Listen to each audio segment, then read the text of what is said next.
예, 인도에서 중국으로 불교가 전래할 때 당연히 전도 승려들이 오게 되는 거예요. 전도사라고 하는 표현은 불교 부처님의 전도선언에서부터 시작되는 어떤 불교적 용어입니다. 그래서 전도사가 기독교 용어는 아니고요. 그래서 그런 전도 승려들이 계속 오게 되는 거고, 그 대표적인 게 이제 가선마등 축법난이라고 하는 분들, 그리고 그 이후로도 계속해서 오게 되는 거죠. 하지만 중국 안에서 불교가 어느 정도 털을 잡고 자리를 잡아가면서 중국인들 스스로도 이제 궁금해하기 시작하는 거죠. 과연 인도 불교 아니면 중앙아시아의 불교는 뭘까라고 해서 이제 시작되는 게 주사행이라고 하는 사람부터 시작을 해서 이제 역으로, 그래서 그런 사람들은 구법승, 한쪽은 전도승 이렇게 되는 거죠. 그러니까 인도나 중앙아시아 쪽에서 중국으로 넘어오는 사람은 전도승, 그 다음에 중국이나 아니면 신라에서 인도나 중앙아시아 쪽으로 가는 사람들은 구법승, 법을 구해서 가는 사람들, 진리를 구해서, 진리를 찾아서 가는 사람들이라고 하는 거고요.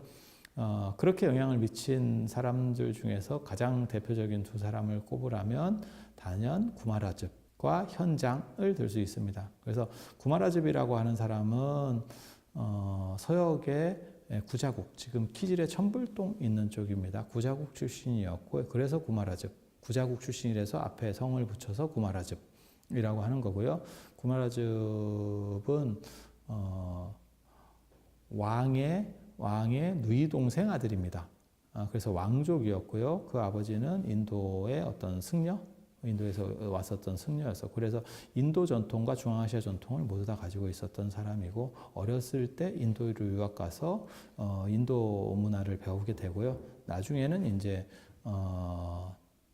중국으로 넘어오면서 여광이라고 하는 사람에 의해서 중국으로 잡혀오고, 그 다음에 후진의 용이라는 사람이 구마라즙을 장안으로 모시고 오면서 이제 역경이라고 하는 게 벌어지죠. 그래서 그 당시만 하더라도 경전이 일반화되지 못하고 경전의 번역에 여러 가지 차이들이 있었어요.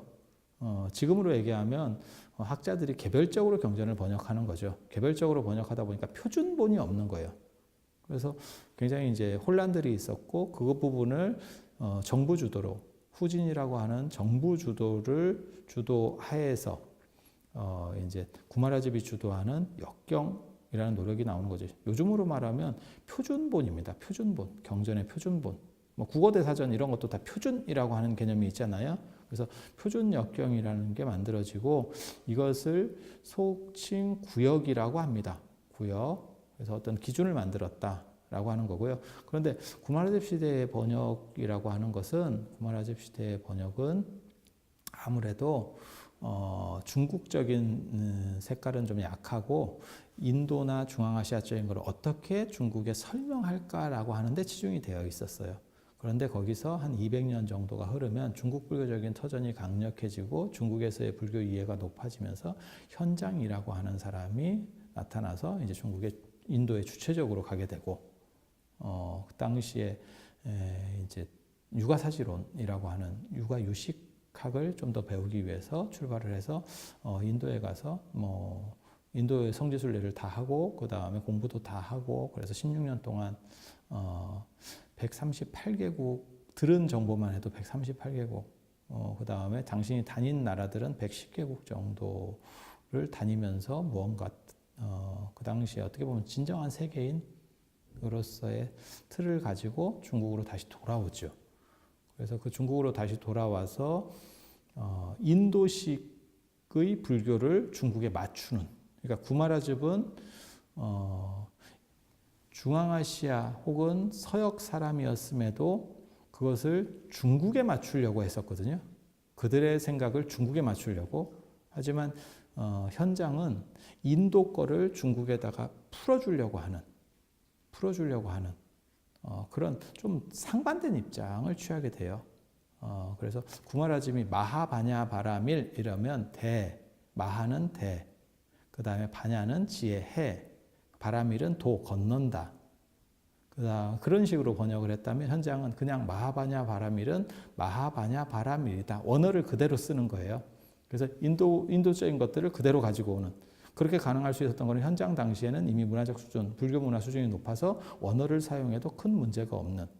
그래서 구마라집은 번역을 하려고 했고 마치 영어로 생각하시면 돼요. 지금은 영어 간판이 많이 보이게 되는 것은 우리가 영어에 대해서 좀 더 아는 사람들이 많아졌기 때문이고 불과 한 세대 전만 하더라도 거의 간판이 영어가 없었죠. 다 번역해서 무언가를 간판을 고르려고 했었죠. 그래서 그런 차이들이라고 보시면 되고 현장의 그러한 번역이라든지 구법의 결과를 신역이라고 그래서 구마라집의 구역과 현장의 신역이라는 두 부분이 있는 거고 이 두 사람이 어떻게 보면